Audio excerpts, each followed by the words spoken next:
there's three main lineages. You've got, they're all Abrahamic.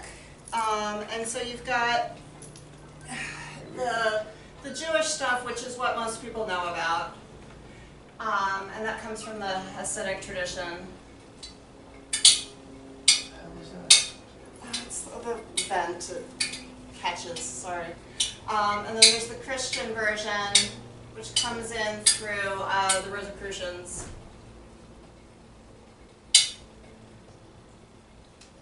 And then you've got the Islamic version, which comes in through the Sufis. So all of the Abrahamic lines have a version of Kabbalah. And there's also a lot of parallels with some of the Eastern philosophies.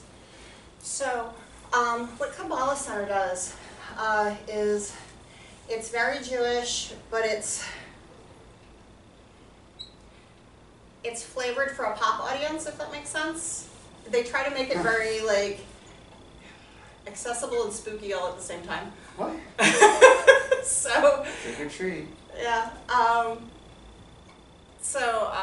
Yeah, it's interesting when I hear people who've done Kabbalah Center stuff talk about this, because they don't, I found, at least when I have conversations with people who've done stuff through the Kabbalah Center, that they don't go very deep. And so it's always very interesting to me. I'm like, okay, well, all of the stuff you're getting, you could theoretically get from a book, except they're telling you, oh, it has to be mouth to ear. And I'm like, okay, you know, you do you. How would you compare this to, like, let's say, the Old Testament versus the New Testament? Well. But you just said there were, like, three different, Yeah. So, I mean, you know, there's lines of it in all three, and again in Eastern stuff. To me, it's universal, okay? Depending on where you're learning it from, you can get different flavors of it, okay. But it's still universal. It's one of those sort of universal truths. It matches up with a lot of stuff. So, yeah, one of the things I like about the Tree of Life is that it's a blueprint for kind of everything. So you can learn about like how the world works or how the universe works. You can learn about your personality aspects. You can learn about the divine. You can learn about all kinds of stuff based on this one glyph. And I find that a lot of people, when they look at it, they start to get like this, not quite a download, but like it draws them in. There's something that we recognize in it that is interesting to us. So, yeah. A particular version, right? Not all of them in general, but just a particular. Well, it's all the same glyph. Okay. And so you'll come at it from different perspectives. Like the Jewish perspective is very Old Testament, and is very male-centric, and it's somewhat exclusive. They prefer to only teach to men over the age of 40 who are married. What? Yeah. It sounds like something like the Mormons do. Yeah, and the Christian version is fairly Gnostic, so it's fairly balanced energetically. Kind of like the Gnostic Gospels? Yeah, so it's more energetically balanced. Or like certain parts of the Bible were taken out, like the Sephirot version. Yeah. Like Enoch was taken out, Thomas was taken out. You know? There's a pile about this big of stuff that was taken out. Yeah, so, right. Yeah, but Gnostic in general, to me anyway, means that it's just more balanced between the masculine and the feminine energies. There's a lot more equality involved. So, and the Islamic, I'm actually not as familiar with. I have not studied a lot of the Islamic version of Kabbalah. That's kind of next on my list. I'm always learning too. So, but what Kabbalah teaches, the study of Kabbalah gives you, is that you get to learn more about yourself. You get to develop higher states of consciousness. It helps you better understand the universe. I have found that it helps me learn to be more effective and more productive. And It helps you learn how to kind of manifest spirit into the world, whatever that means for you. The type of Kabbalah that I study and the type of Kabbalah that I teach is what I think of as non-denominational or multi-denominational. It doesn't matter what belief system you're coming to it with, you can find something there for you. Just a little bit about the structure of the tree. I like how they try to make it more simple with emojis. Yes, this is actually one of the aids I'm going to be using today, because we're talking about personality aspects, and so this actually helps. It kind of triggers, because we're used to looking at emojis at this point. Yeah, and when I found that tree, it totally cracked me up. So. All right, so the Tree of Life is made up of 10 Sephirot or pips, plus a hidden one. And it's got sort of an overarching energy over it. How far does this go into numerology? There are certainly aspects of numerology that can be done with Kabbalah. It's not anything we're probably going to go into today because it's a little more in depth. But, why? You just like I'm going to ask a lot of really interesting questions just Cool. to let you know. Okay. Like, you might not be able to answer them now because Which is fine. you're going to have to think about it, but whatever. Okay, cool. So it's made up of essentially 10 spheres and 22 pathways. The 22 pathways correspond to the Jewish alphabet, the letters of the Jewish alphabet, or the glyphs of the Jewish alphabet. And when I start talking about Kabbalah and when I start teaching Kabbalah, I always start with the pips because there's fewer of them, but it's still breaking it down into manageable bite-sized pieces. Can you elaborate? What's that word? Peps? Pips. Oh, pips. Pips. Like, it's just an easier English word to look at that. The Jewish word is Sephirot for singular, plural, and Sephirah for singular. So, what we're going to be talking about today is essentially the Sephirot, because one of the things they correspond to are aspects of personality. And so studying the Sephirot help you better understand yourself. And what I have found, again, it makes me more efficient because I'm ordering information that's coming in better, and so it helps me kind of streamline my thoughts and my actions. And by studying this, you end up actually kind of doing that innately. It's not anything you end up having to think about, because if I had to think about how I was ordering information all the time, that would be very time consuming. And, once you start working with the energy of the tree, I find that it also starts working with you, and you end up like acquiring ways of doing things that you don't necessarily have to think about. It just makes everything easier. So if you were to somehow look at this in a three-dimensional aspect, kind of like you look at the stars, but the way you're looking at them aren't the way they're positioned. It looks completely different from a different perspective. So if I was going to take this 2D glyph and turn it into a 3D glyph, or a 3D structure, I would be the middle pillar, and there would be essentially a cube-like structure around me. Okay. So there's technically 4 columns around me, and I am the middle pillar. So it's like being the world tree in various traditions, being the axis mundi. So, and it rotates. So it's got an aspect of Merkaba to it. So What are the 2 pillars on the sides? that's about where I was going to go. Brilliant. Oh, Thank you. See, I'm so good. So we've got 3 columns here, basically. You've got this column, which corresponds to the pole polarity. So everything's made up of energy, right? Basic Einstein principle. And energy is defined by its motion. It's got a push and a pull. Okay, so like when you look at a battery, there's the positive and the negative sides. Same idea. So this would be the negative polarity. This would be the pole. And this would be the positive polarity or the push. Some people correlate this to feminine and masculine, but it's not about gender or XY chromosomes or anything like that. It's just a way to label it. It also has to do with whether or not you're born a certain year, because years do that too. I think I've seen a certain book, positive and negative. It's like astrological book Okay. on the sheep, and it gives me like, I think I'm negative. I don't know. Okay. I'd have to show you.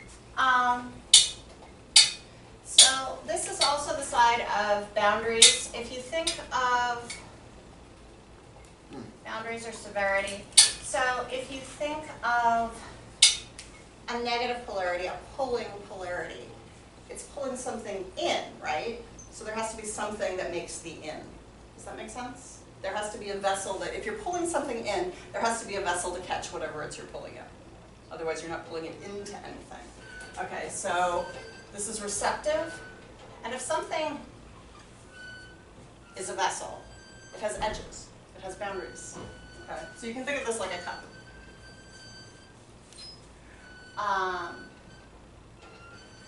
Some people feel that this side is passive, but it's passive in the sense of do nothing, which means there's a lot of internal process going on. You're just not doing anything outwardly. You know, like when you sit for a moment, you consider before you take an action. There's a lot of stuff going on internally. There's just no action out externally. It's that kind of do nothing. It's that kind of passive. So this side would be active.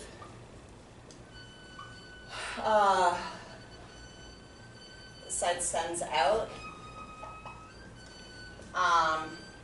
And it's boundaryless.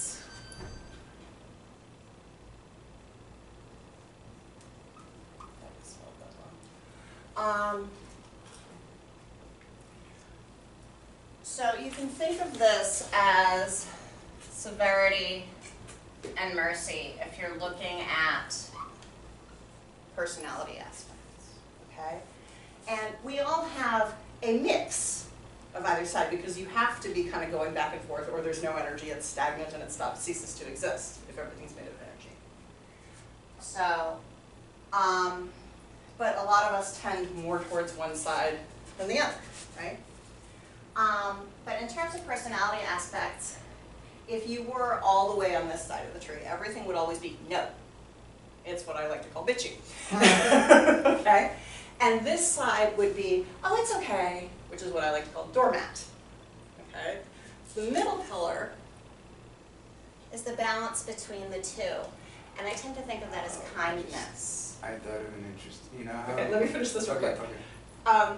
So kindness is what I think of as being willing to tell an uncomfortable truth in the moment in order to prevent longer-term discomfort. So being willing to stop a stranger and say, hey, you got toilet paper stuck at the bottom of your shoe. It's uncomfortable for you, it's uncomfortable for them, but seriously, it's better than like 2 hours later them going, fuck, how long has that been there? Right? So this is the balance between having boundaries and having no boundaries, really.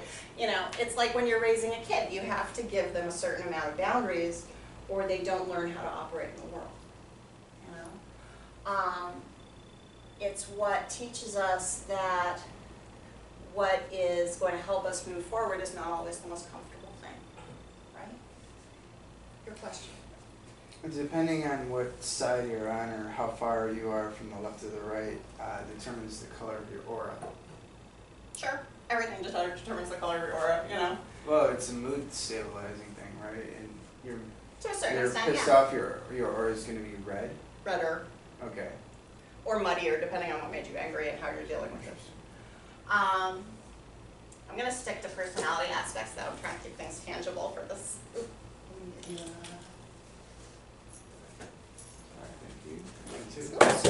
Apparently that's all there is. Okay.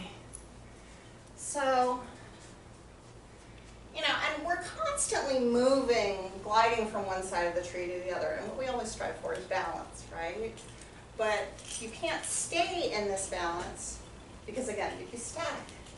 You know, we're not static. We exist. Our energy is always moving.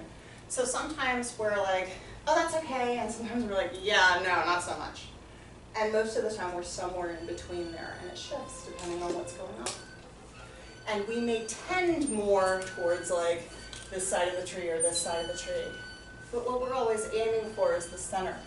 And because you can't stay in the center, what you're hoping for is that your energy shift is narrower than going like this, right? So theoretically, the pips on this side of the tree are going to be more about boundaries and severity and containers and stuff like that, and receptivity. And the ones on this side of the tree are going to be more about allowing and action and stuff like that. And the ones in the center, which you can't see anymore because I've doodled all over them, are more balanced. Now, because the tree rotates, like I was talking about with the 3D thing, sometimes they're not. Sometimes they don't fall exactly into what we're thinking of when we think of the columns. But it's a good guideline to go with. Because like sometimes this side of the tree, especially this one here, that mama bear energy where like when a kid's stuck under a bus, a woman, like if she gets, you know, amped up enough to want to save her kid, she can actually lift the bus. Mm-hmm. That's very active, but it's mama bear energy and it sits on this side of the tree. Question, so the reason the center has 4 and you got 2 on the other side because it's in the center, it's, am I into something here? There's 4 in the middle, but there's only 3 on the sides. Right. Technically there's 5 in the center, one's just hidden. Oh yeah, I forgot about that. But yeah, it's easier to stay somewhat centered than it is to stay on either extreme. Okay. I'll doodle on this one some more. It's already illegible, right? So, in addition, we can kind of start to sort things from bottom to top and from top to bottom. So this space here, we're not going to talk about as much because it's kind of beyond words. You can only experience it, and it's super like esoteric, and it doesn't apply as much to things like aspects of personality. We want to stick to aspects of personality today. I'm going to actually start from the bottom. This space is the physical. It's how we are in the world. It's who we are in the world. It's the stuff you can touch. So it would be like the things that you can verify via your 5 senses. Okay? And then this space is less tangible, but is still a very real and present, I'm dealing with this every day sort of aspect of personality. Okay? And it'll kind of go up into this space too. This space is very much sort of your higher personality functions. So like the higher mind, the archetypal stuff you deal with. I'll go into this in more detail. I'm just kind of trying to give you ideas of the energy of the tree overall. If you were going to think of this in terms of creating something, okay? If you were going to make something, let's say you're going to make a chair, okay? First you have the spark of the idea, like, I need something to sit on, right? And that kind of sits up here, okay?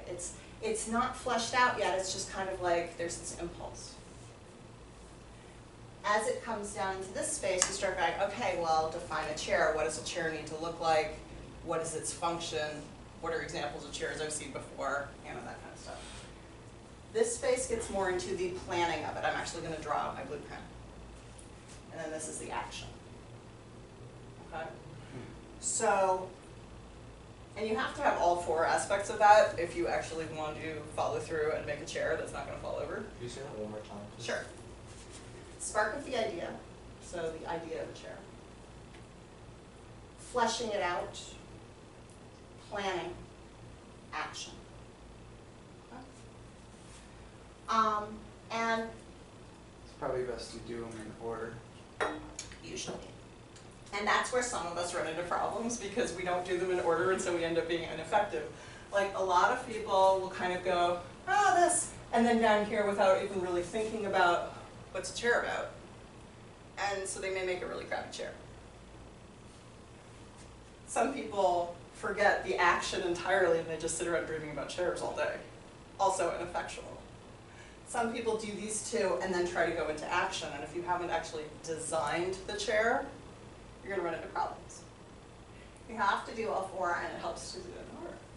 Okay? And that is the sort of flow that we're constantly, or we should be constantly, doing in everything that we're trying to bring into the world, whether it's a physical thing like a chair, or whether it's a project, or whether it's personal growth, or friendships, or anything. There's always going to be this sort of flow, or the opportunity for this sort of flow, that if you work in this flow, you're going to be more effective. Make sense? You good with this, Karen? Ask me questions, it's totally fine. How would that apply to relationships and friendships and stuff like Okay. So the spark of the idea space for a relationship or a friendship, any sort of interpersonal relation, is sort of that urge to share aspects of your life with people. Okay? This is more about what are the things that go into a relationship or a friendship that I consider important, or deal breakers. Okay? Sort of defining relationships and idea. This is understanding how I want to be in order to have a relationship, whether it's a friendship or a romantic relationship, in order to create that. Okay? So this is how I want to be. This is me focusing my energy and my attention on what can I do to be a good friend? What can I do to be a good spouse? What can I do to be a good neighbor? Okay? And this is actually doing it. Does that help? How would I apply the other top three then? Again, this is sort of, I have the urge to, it's, go down the hall, it's right by the big red pillar in the store. How do, I have an urge to share aspects of my life with somebody. So that's your top. This one is, what does community mean to me? What does relationship mean to me? What does friendship mean to me? And this one is, how can I, what do I have control over in that? How can I be in a friendship, in a community, in a relationship, in order to help create what it is I want to be in? And then this is the doing. Does that help? Okay, good.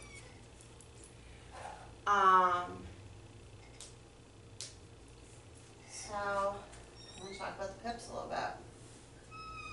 Like I said, this is here now. It's your senses. It's sensation.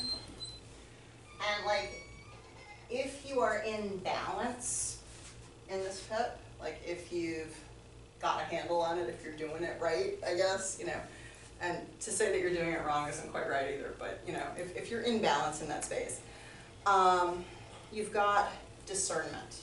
You can assess whether you want something in your life or not, and it's not judgment, it's I don't choose that for myself, okay? It's being grounded, it's being present, it's being able to interact with things in the now, as opposed to using all of your baggage that you carry around as a sort of interactive metric. It's being in harmony with nature and your surroundings. It's having situational awareness. It's understanding that your actions have repercussions and being aware of those. It's also being comfortable with your body. I mean, we're always looking to improve. And we can still not hate what we've got so far to work with. Okay? So it's like, it's the opposite of dysmorphia to me. Okay? And in in addition to like situational awareness and awareness of our surroundings, it's also awareness of abundance. It's like being able to have gratitude, stuff like that. Okay? So that's this one. If it's out of balance, if we're not quite, all there with it, it can lead to inertia, not being able to get stuff done. It can lead to greed, which usually comes from a sense of lack. Like I'm focused on what I don't have as opposed to what I do now. A lack of focus in general, hard time getting stuff done, being ineffectual. What I think of as disharmony and dishonoring, like I don't honor the people around me, I don't honor nature, I don't pay attention to, or I don't care about what ramifications and what effect my actions have. Yeah. We can get stuck in materialism here if we're not paying attention to the other aspects of self. And what will help us the most in this space to become more effectual or more in balance is discipline. Having the discipline to do the thing even if you don't want to do the thing, to break through inertia. Because if you're looking at your to-do list and you're overwhelmed, I do this all the time, the best thing to do is to pick one thing, break it down into small bits, and just at least do one small bit of it, and you've started to break through the inertia, and it becomes easier to do all the other things. You just have to pick one thing and do it. But there's a sense of discipline that comes with that. And one of the metrics that we can use for am I in balance in this space or not is do I feel like I have stability? Not based on everything around you, because it's hard to have feel like you have stability contingent on what's around you, but you can always feel like you have stability or instability within you. Like, I can handle this, I can't handle this. And if I don't know how to handle this, I can go to somebody who might have some more information for me. It's being willing to be present, being willing to deal with stuff, and not feeling like you have to go into panic about whatever's going on in your life. Which seems to become more and more difficult these days.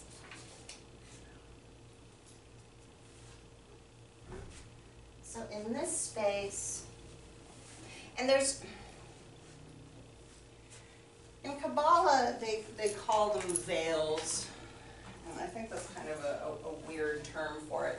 But there's a shift in energy between this space and this space. There's a shift in energy, I always forget what that is. I can just spell it Sephirot. There's a shift in energy here. There's a shift in energy here. So as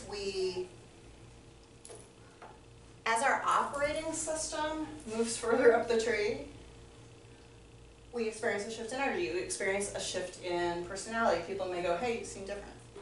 Huh. At what point does that happen? Well, the first place where you can have that happen is here. The second place is here, and the third place is here, okay? So this pit here, I always feel like it corresponds to like either the astral or dream space, but that doesn't really work when you're talking about aspects of personality. So it does correlate a lot to our imagination. And imagination is actually something that's really important to be able to get stuff done. If you can't imagine it, how are you going to know where you're going? How are you going to know what you're doing, right? So it helps to be able to imagine the relationship or the community you want to be in. It helps to be able to, imagine the chair. It helps to be able to imagine, a teacher you want to work with. All that sort of stuff. It helps to have imagination. It is actually, contrary to what a lot of our teachers have told us, at least in school. Just ignore it. I would go up there and oil that thing for free. I would do that for free. Seriously. I'll let you talk to the owner of the store. In terms of personality aspects, straight personality aspects, our independence sits here. If we're in balance, there's independence. There's emotional stability. There's having a strong imagination. There's having a good memory. It correlates a lot to kind of like what's going on in our headspace. Being aware of the cycles we go through, being able to identify when we're having a pattern. And our intuition, our gut sense, or our ability to find solutions that we wouldn't think would be available to us. You know, Einstein said that a problem cannot be solved by the same mind that created it. So if I create a problem here, or I'm having a problem here, if I can take my energy up into this space and use my imagination and my intuition, I can come up with solutions better. Make sense? How does it go again? A problem cannot be solved by the mind. By the same mind that created it. So, okay, if I'm in a place of lack, if I'm not in a place of gratitude, okay, just as an example, and I'm looking at all the stuff I don't have. The same thing as like the definition of insanity, doing the same thing over and getting similar results? It's related. Okay. It's related. If I'm in a bad space, and because I'm in a bad space, I make a mess over here, I start a fight with somebody, okay? If I stay in that bad space, I can't fix that. I have to shift out of that headspace, out of that mindset, in order to be able to fix that. It's basically, okay. If we're not in balance in this space, there's idleness, there's being overly emotional, there's what I call reality distortion. So not operating from the same understanding as the people around me that I'm interacting with. So getting really stuck in the stories in my head is another way to look at that. There's a certain amount, if we're not in balance there, of gullibility. We get sucked into other people's stories, okay? Whether they're consciously giving them to us or not. And there can be a certain amount of impracticalness. So, like, I want to go buy that TV, even though I haven't paid my rent yet. I mean, that's an extreme example. And this out of balance does have impracticability associated with it. If we are out of balance,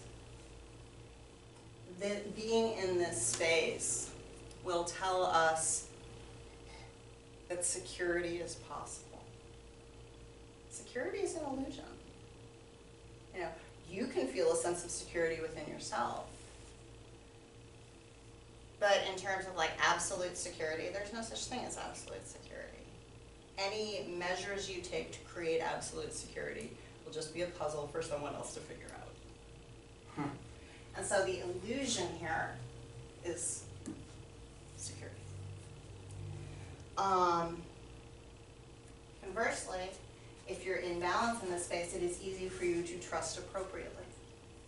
You get a good sense of like, you know, because you're using discernment, you get a good sense of like who you can trust and who's like, I'm gonna keep you at arm's length. But do you consider that saying, keep your enemies close and your friends, or your enemies? But you're not trusting them. Keep your enemies, your friends close and your enemies closer. Yeah. The first. The root of that saying is simply to be aware of what the people who are not operating on the same value system as you, be aware of what they're doing so that you can prepare.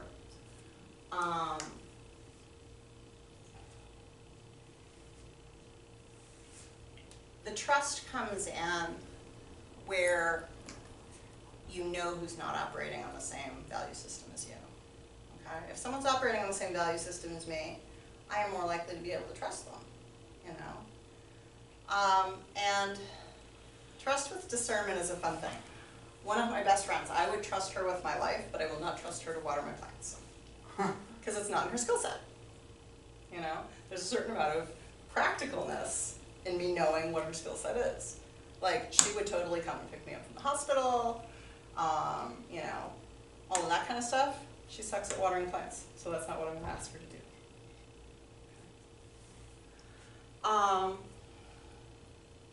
And when I'm in balance in this space, I have receptivity, which means it's easy for me to receive. Let me ask you, how do you deal with compliments? Somebody gives you a compliment, what do you say? What's your reaction? Sometimes I make it more of an effort to accept them and thank you, but sometimes I just laugh, maybe look down. Right. Watching. I say thanks. What's your internal reaction? I don't know really what to say.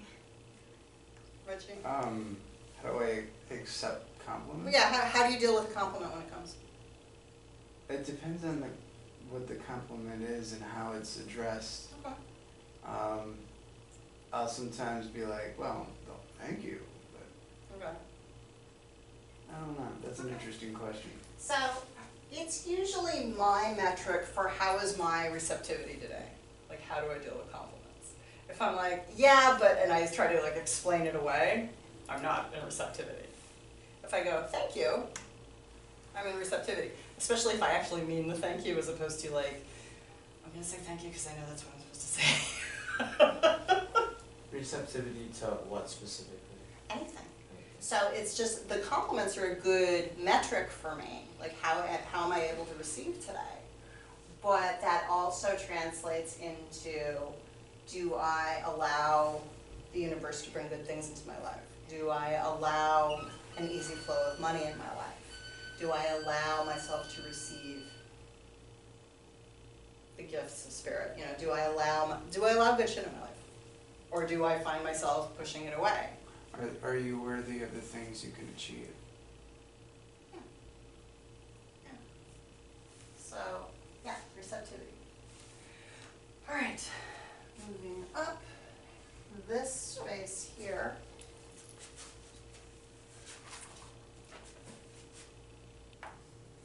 The geeky emoji. It's the logical self. It's the thinking self. Is that one on the bottom sleeping? This one? Yeah. Yeah, because it associates with dream time and the astral, like I said. So, but also imagination. I thought the astral was more on the top, but Our access to it actually sits with you. interesting. It's just past the physical. Okay. This is the physical, the thing with the world in it. Interesting. So Hod, this space here, when it's in balance, we have sound logic. We're able to be honest. We have clarity. We can communicate clearly. We have a clear mind. We can think through stuff. Clear perception, good problem-solving skills. This is most affected, honestly, for me anyway, by emotional imbalance. When I'm having, like when my emotions are kind of all over the place, I can't think clearly, I can't see clearly, I can't communicate clearly. Okay, so even though this is the place of logic, it's highly influenced by emotions. If it's out of balance, I might lie about stupid stuff and big stuff. But it's always like the lies about the stupid stuff where I'm like, where did that come from? What's that about? You know, stuff you don't need to lie about. There's confusion, there's lack of clarity. Being overly talkative, you know those people who talk like a mile a minute? That's an imbalance. Teddy chatties? Yeah. Oh. You know, and curiosity comes in here too, because that's a thinking thing, right? And so if I'm in balance, I have productive curiosity. I come to things with a beginner's mind. I come to things going, I want to learn more about this. If I'm out of balance, my curiosity is much more, the picture I always get is Curious George. Did you ever read Curious George books as a kid? Yeah, it's sort of that, I'm curious, but it's going to get me into lots of trouble. You know, it's not productive in any way. The illusion here is order. You can never have anything in perfect order. There's always going to be things that shift. And so that's an illusion. When we're in balance there, one of the things we strive for is learning. We always want to learn a new thing. And we always want to learn about new stuff. and deeply enough that we can do something with it, not just sort of the surface level. Right? And one of the abilities that this space gives us is being able to be in abstraction, being able to think in the abstract. So think about things like community, not about my community, but about the concept of community. Does that make sense?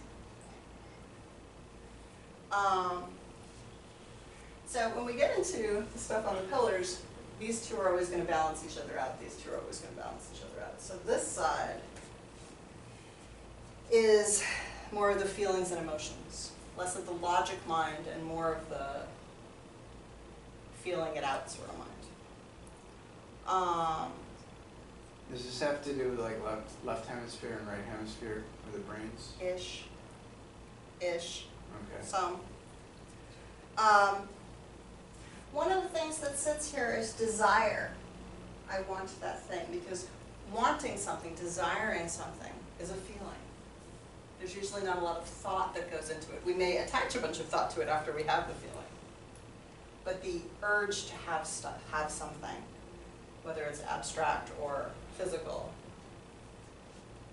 sits there. When it's in balance, we're inspired. You know, when we go to do stuff, we're going to have this sort of sense of like, I'm doing a thing and it's important. You know, and it doesn't have to be like a grandiose sort of thing, but I'm doing something that's worthwhile. Artistic talent sits here. Artistic talent is not something you can think your way through or think your way into. You have to allow it. Have you ever done the artist pages? Julia Cameron has this book called The Artist Way. But what that entire thing is about getting out of your own way and allowing whatever artistic ability you have to flow, because it's not something you can think your way through. Another example is drawing on the right side of the brain. Again, it's about feeling what it is you're drawing as opposed to thinking about, you know, where are the eyes on that face. Because you can't draw the thing, you can draw a representation of the thing, but you can't draw the thing because it's a three-dimensional object. So artistic talent and expression is going to be here. Selflessness, your ability to do things without regard to what you're going to get out of it.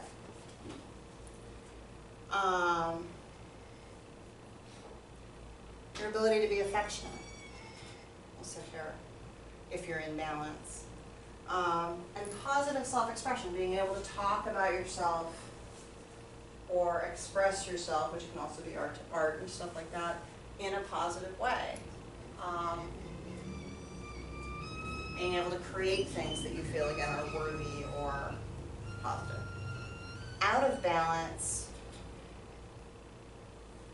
one that always, you know, strikes me the strongest is writer's block. You know, if I'm feeling like a lack of creativity, I'm out of balance, and that's up. Being disloyal is an out of balance aspect to this aspect of personality. Is it kind of like being dishonest? Yeah, those totally go together hand in hand. Disloyal can also be, you know, I'm not going to stick up for my friends. I'm going to go with whatever anybody's saying, that kind of stuff. Which isn't quite dishonest, but it certainly goes hand in hand with that.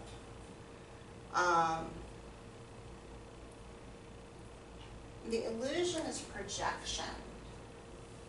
My experience is the only experience. So whatever you're feeling is what I would be feeling in that space based on my history and my proclivities and my filters, as opposed to allowing you to feel whatever it is you're feeling. That's ignorance? Partly, yes, but it's also projection. It's basing everything on my personal experience. It's someone who says, well, I've never had that happen to me, so it doesn't exist.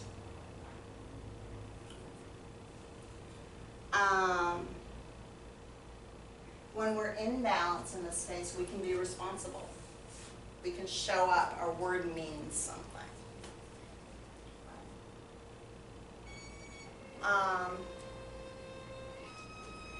And when we're in balance in this space, one of the ways that shows up is that We're able to nurture the people in our lives. We're able to be there for them. We're able to approach them with compassion and kindness and support.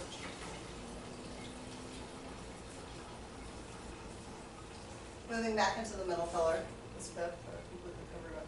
There's a fifth there as well. I just feel like this space corresponds to like heart space. So some of the stuff that you think of heart space is going to be in here. And you'll notice we've shifted energy again. We've gone across one of those red lines. We've shifted energy again to get into this space. And this hip is the center of the tree, not just this way, but also this way. So there's a strong sense of balance here. Compassion sits here. I always call this column, this pillar, the pillar of compassion.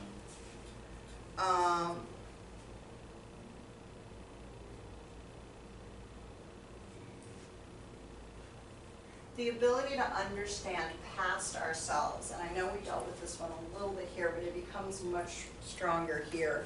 The ability to understand that we are part of a larger thing. You know, that on some level we're all connected. And having volition, being able to do things from our own impulse. So the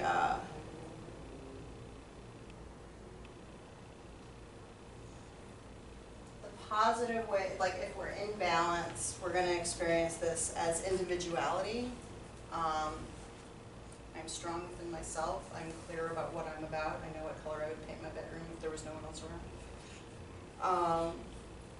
Empowerment, feeling like you can do stuff, you know, not feeling insecure. I mean, we're all going to feel insecure occasionally. We're never going to be in perfect balance in any of these, so don't like get stuck in that space, right? Dignity, being able to comport ourselves with dignity, being able to do things that we're proud of. Self-awareness, knowing what we're proud of, knowing how we're feeling in the moment.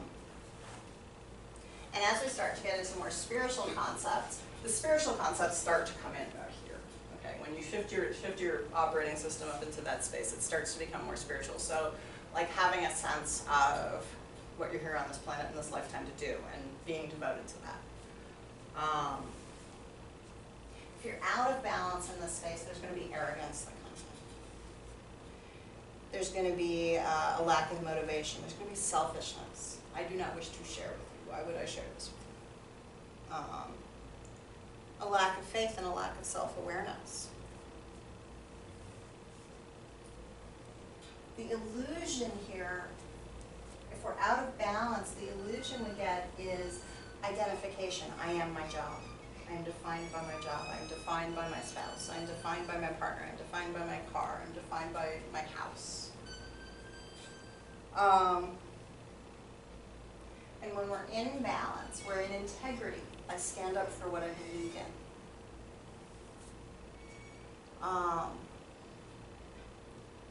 And the way this comes through in how we are in the world is feeling whole, feeling complete.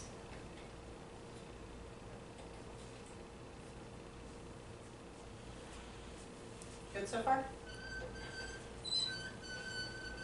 Good. Moving into this space. These two pips, by the way, are, to me, strongly archetypal of their columns. So this is going to be the place where I'm most likely to want to cut away all the bullshit. And this is the place where I'm most likely to want to be in like loving kindness. Okay. We'll get into that. So if we're in balance, we have courage. Courage is not a lack of fear. Courage is being willing to act in spite of fear. We have energy. We're energized. Again, self-empowerment comes up here. Having strength of character. That's more than I stand up for what I believe in. It's I have strong values. It's being able to be a good leader. And being able to solve problems, being able to solve conflicts. Like when created with a conflict, do I bail? Do I freeze? or do I actually try to solve it and resolve it? If it's out of balance, because it's on this side of the tree, it can be cruel. We can be destructive. Bullying is totally this out of balance.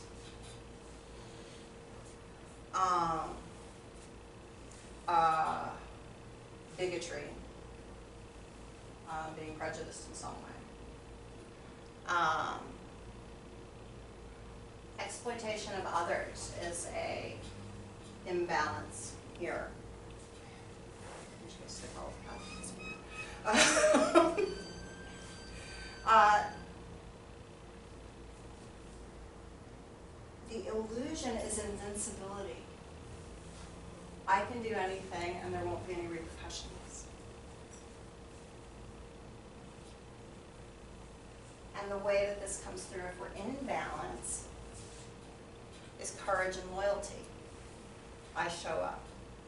I defend my friends regardless of what the ramifications are. I stand up for the oppressed, that kind of stuff. The balance of this is unconditional love. Like I said, these are fairly archetypal. We're never going to fully hit unconditional love because we're human. You know, we have filters, we have thoughts, we have relational understanding. Unconditional love, I usually describe as I care about you enough, I love you enough to allow you to make whatever mistakes you choose to make, and I'm here for you anyway. Okay? So we're never going to hit that perfectly. We're always going to have a little bit of an opinion about what people around us are doing, right? But we aspire to being non-judgmental.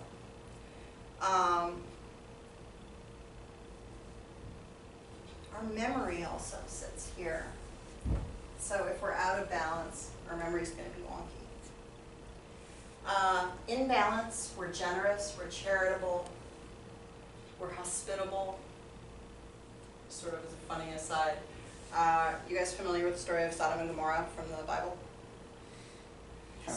Okay, so basically, there were these two towns, Sodom and Gomorrah, that a lot of people reading the Bible now are very judgy about. They're seen as hedonistic societies, hedonistic cities. What's hedonistic mean? Being way more into pleasure than any other value. Huh. Okay. And a stranger shows up in the town, and this family takes them into their house, and people come to the room and go, "We heard you had a stranger, give them to us." We went to party with them, in a frat party sort of way. And they don't, and the family does not allow them out. But God judges the town, and I don't remember where he lights it on fire or turns everybody into salt or what, but strikes them all down. The actual sin was a lack of hospitality. It was them not being kind to the visitors. It was an imbalance in this space. Isn't that the same as the Ten Commandments? Treat thy neighbor, they treat themselves, or something? It's more along the lines of the thinking that anybody who shows up at your doorstep could be an angel or could be the Messiah. Treat them with honor and value and respect. It's a step above that to me. So, true friendship is a balanced aspect of this. So valuing your friendships, being there for your friends. Out of balance, miserliness. I'm not going to share what I have with you. Tyranny. Always having to be the director in any situation and getting really loud about it when you don't get to be. Hypocrisy. Saying, oh, this is right and this is wrong, and then doing the opposite of that because it doesn't apply to you. Self-righteousness. I deserve to be this way.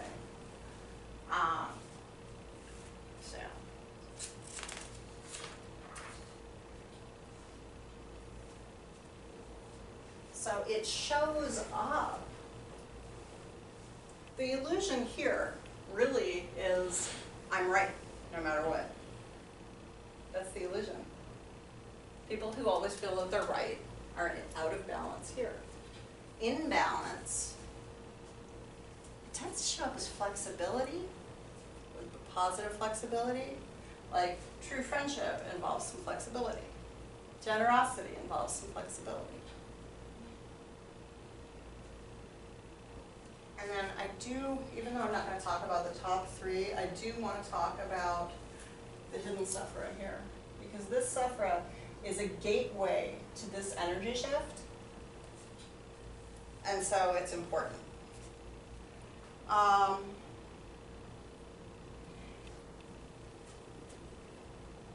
And because it's a gateway to this space, to this shift, it's got a lot of that shift energy in it. And so, you know how I said like this starts to get more spiritual, this starts to get even more spiritual. So it's kind of like understanding how the divine works in your life, or understanding that the divine works in your life, whatever that means to you.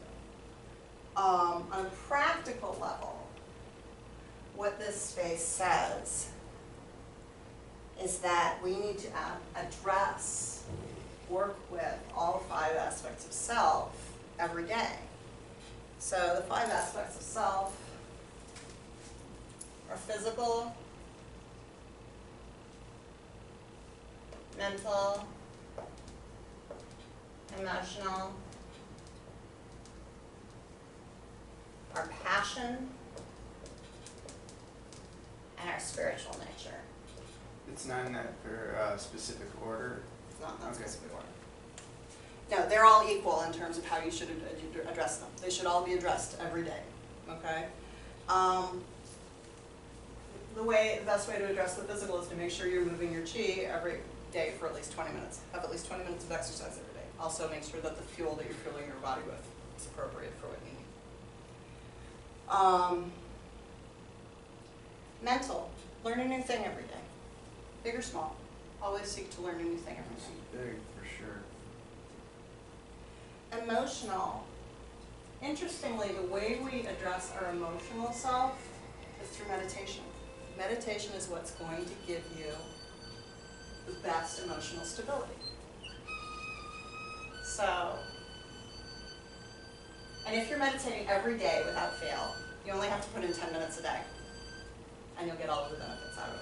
You can certainly put in more, but if you're doing it every day with the repetition and the regularity, 10 minutes. Everybody can find 10 minutes. I don't care how many kids or how many animals you have or how hard your job is, you can find 10 minutes. Lock yourself in the can. Did you have a question? Doesn't have to be a specific time during the day. People say that meditation in the morning is, It doesn't have to be. I'm not a fan of have to be anything. Are there times where it might be more beneficial? Sure. And I think that that's going to be different for different people. What about those people that meditate at 3 o'clock in the morning? If it works for them, great. Uh, Yeah. I'm not coherent enough to meditate at 3 in the morning. Meditating first thing in the morning, however, for me, which is usually around 10 o'clock in the morning, just to be clear, works for me because it sets the tone for my day.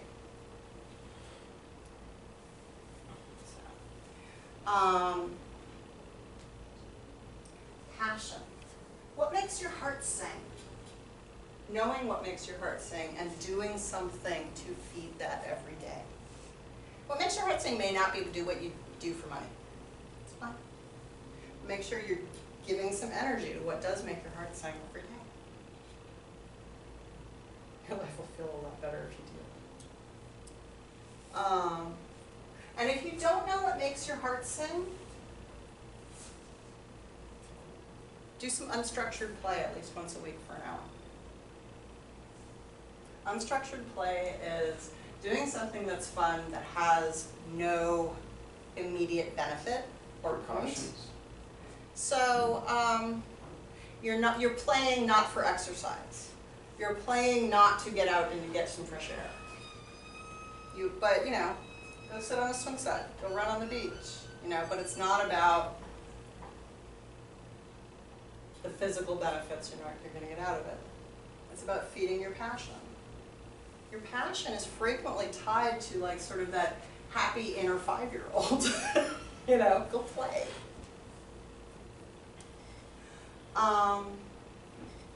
And spirit, addressing your spiritual self. If you don't have a spiritual practice, create one. It doesn't have to be a big dog and pony show. It can be spending a few minutes grounding, connecting to the earth, feeling the soles of your feet. It can be creating a little bit of a space between you and everybody else so that you're not taking on everybody else's stuff. It can be saying a prayer to whatever the divine is for you. It doesn't have to be the big ritual. Much like meditation doesn't have to be the hour with the candle and the music and whatever. I'm a fan of making this stuff simple. Life in Los Angeles is way too complicated as it is. You know, if this is not giving me some benefit and some peace, I'm not going to do it. But something that puts you in alignment with your higher values. That's all it is. And doing something that addresses this at the beginning of the day and the end of the day is helpful. You'll sleep better and you'll have a better day. Do it in the morning because it helps set the tone for your day. Do it at night so you sleep better, so you're not carrying around all the garbage that you've picked up during the day. One of the nighttime rituals that I find helpful is asking myself, usually in writing because I access different portions of my brain when I do handwriting, but asking myself, what did I do well today? Always start with your successes. What could I have done better and how? And you can phrase this a lot of different ways. I usually go with, where was the shiny today? The what? The shiny. Where was God today? Where were the miracles today? Where was the magic today? Where was the sparkling today? Yeah. And it can be weird stuff. It can be like I couldn't find my keys for 10 minutes and I missed an accident on the freeway. Huh. Or it can be that sunset, that rose, Now you're getting more into like, why does deja vu happen? So magic. Glitch in the matrix. So, let's see.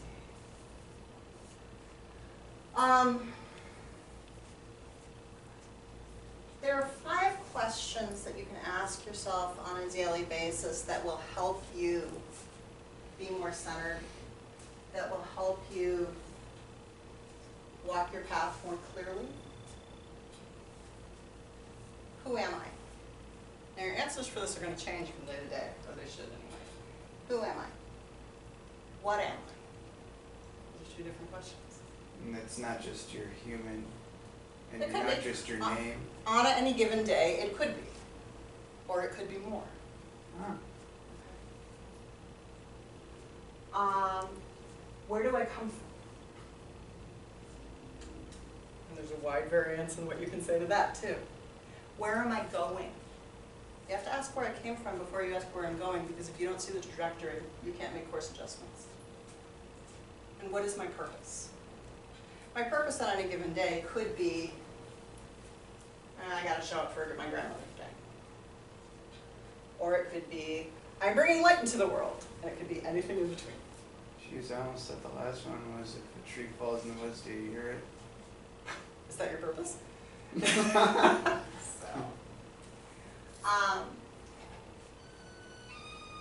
for me, Kabbalah brings me a lot of self-awareness, but it also brings me a lot of subconscious effectiveness. So, by working with the Tree of Life, I get to better understand myself, which generally leads to better understanding the divine, if that's something you're interested in. But better understanding myself is always useful, because then I know where I can, again, make adjustments. And I can see where my progress is. And I can know when I'm off balance, because I'll feel it. And the subconscious effectiveness means I get a hell of a lot more shit done. And for me, that's super useful. I run my own business. You know, and if any of you have ever run your own business, you know, it's like you're never really off. You know, I'm supposed to be on a cruise for 2 weeks in December, and I'm going to be writing a book the entire time, so I'm not off. But just as an example, so I have a chronic pain disorder that brings me a lot of fatigue. on a crappy day, when I write out my "this is what I did today" list, if I post it, like, you know, on Facebook or whatever, everybody's like, I got tired of just reading that. And part of that is being grounded and being present, because I'm more effective when I'm grounded and present.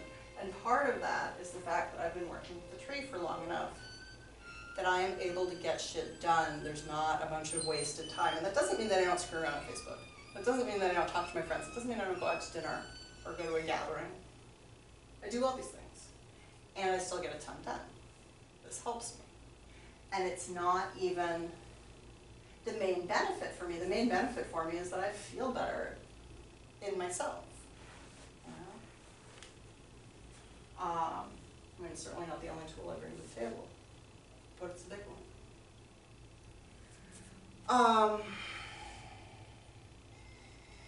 Yeah. Questions?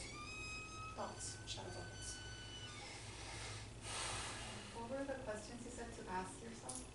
I'll write them on the board for you. Who am I? What am I?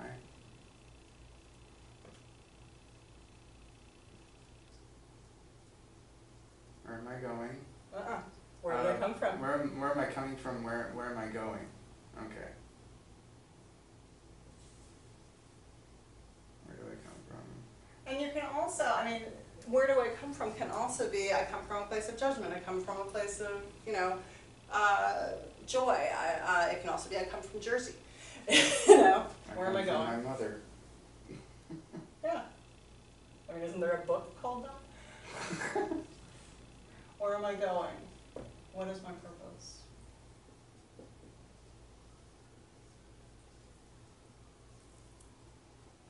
You know, it almost sounds like where am I going and where is my purpose almost the same thing.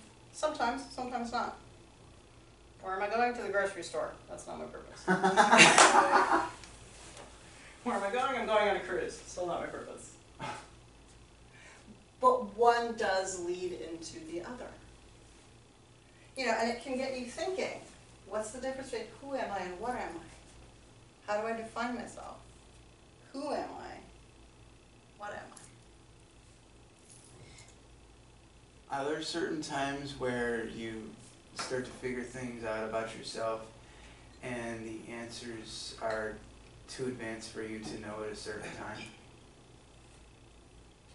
I always find that there are layers of the onion. You will always find out more about yourself. And if it's too esoteric, you probably won't pick up on it yet. But you should be aware of it because there's a Sure. reason for it. Sure. And that's where one of the places where it's helpful to be working with a teacher, because you can have somebody to bounce stuff off with. It's helpful to be in a cohort, you know, a class that's going together for like a year or whatever, because I teach year-long classes. Because you can talk to each other about shared experience, and maybe somebody has an insight that you like needed that extra little bit of to go, oh, that's what I'm doing, or that's what that's about.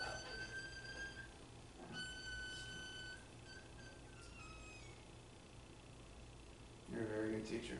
Thank you. So if you guys are interested, I have brochures about my year-long classes, because of course there's a sales pitch, right? Yes, definitely. So yeah, my classes start in January. Also, I'm going to be doing a monthly Kabbalah meditation. You don't even have to be taking any of the classes or know anything about Kabbalah to attend the meditations. And I'm actually starting the meditations this month. So if it's something you want to check out, you're more than welcome to. You don't have to come to all of them. You can just kind Paying of for show the up. Kabbalah classes, you don't, or the meditation classes free?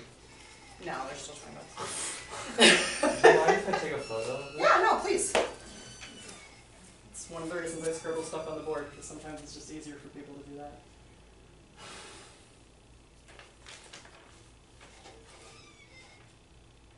It's partly because I have to pay for this space no matter what. Right. It's a low cost, so. Do you go to, you know that one place in Echo Park? It's like right across from a 7-Eleven. Oh, jeez. What sort of a place is it? Let's start there. Meditation, you got all this stuff in the front. Okay. I haven't been to any place like this in Echo Park, so no. If you think of It the might name, be let me know. Silver Lake. Okay, no. Yeah, if you think of the name, let me know. Yeah. So, and I'm going to be doing 2 more lectures on Kabbalah, one next month and one in December. Let's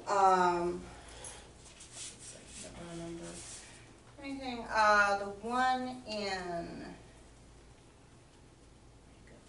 The one in November is going to be give and take the energy flow in the Tree of Life, so we're going to go much more in depth into the energy flow here. And then the one in December is reaching your goals, ritual and meditation in Kabbalah. So one of the things I do when you take the year-long classes, at the beginning of the classes, I set a goal. I encourage you to set a goal. And go big. And see if you can manage to achieve it by the end of the year. Then they usually say you guys set small goals to achieve them, like baby steps. Some people say that, yeah. For me, what it is it gives you a real measurable result, a metric for working this trade. Like, how much did I accomplish this year? You know, just as an example, when I started studying Kabbalah, I did the goal setting thing. And my goal was, I want to be a published author. 2 months later, one of my friends calls me and goes, I just started a small press, can I publish your next book? And so by the end of that year, I had a book with the publisher waiting to get published. That's a fairly big goal. For me, that was a big goal. I had to overcome a lot of like, oh fuck, I don't know if I can do this kind of stuff, right? And I managed to accomplish it. And the clearer you are about what the goal is you want to accomplish, the more likely you are to get it, to hit it. And there are tools that we do in class that help you do the small goals that move you towards that large goal. You get more clarity on how to get there.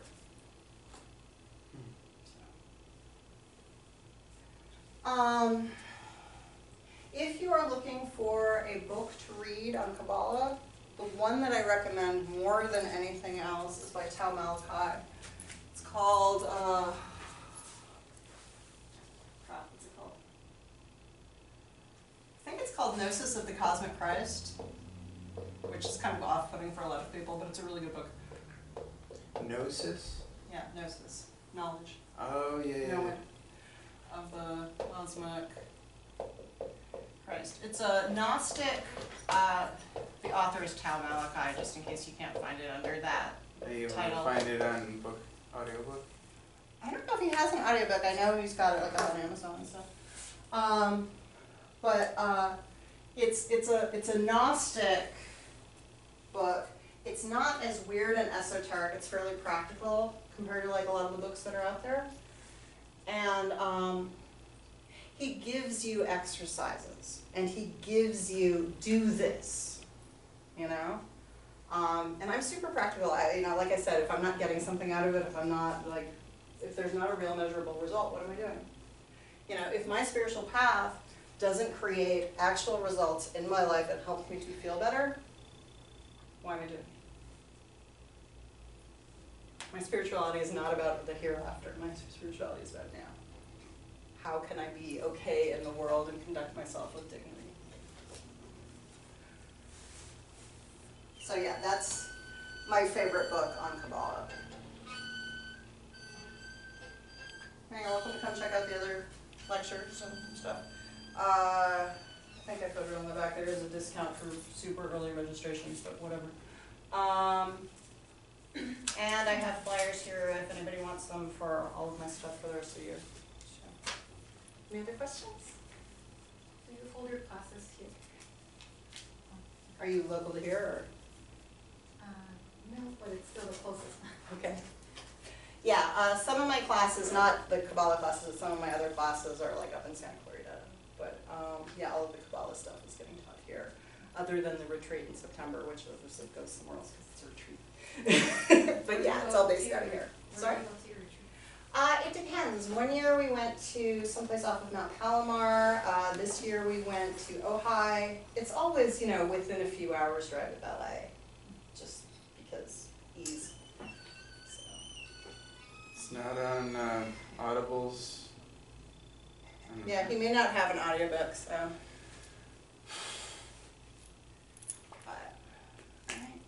Is there like another book on audiobook you could find on Kabbalah? I don't do a lot of audiobooks, so I'm trying to think. That really is like the most understandable book I've found when you're just starting to get into it. Tree of Sapphires is another good book. Goddard, I think is the.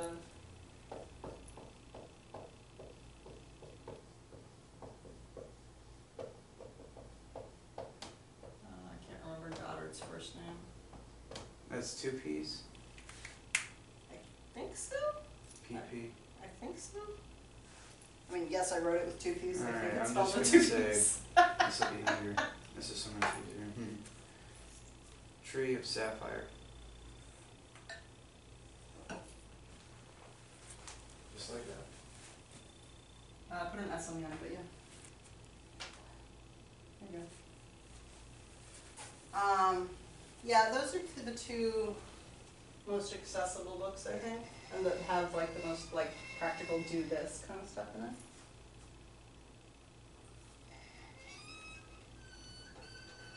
Cal Malakai's up in Sacramento. I keep wanting to go up there and like study with him.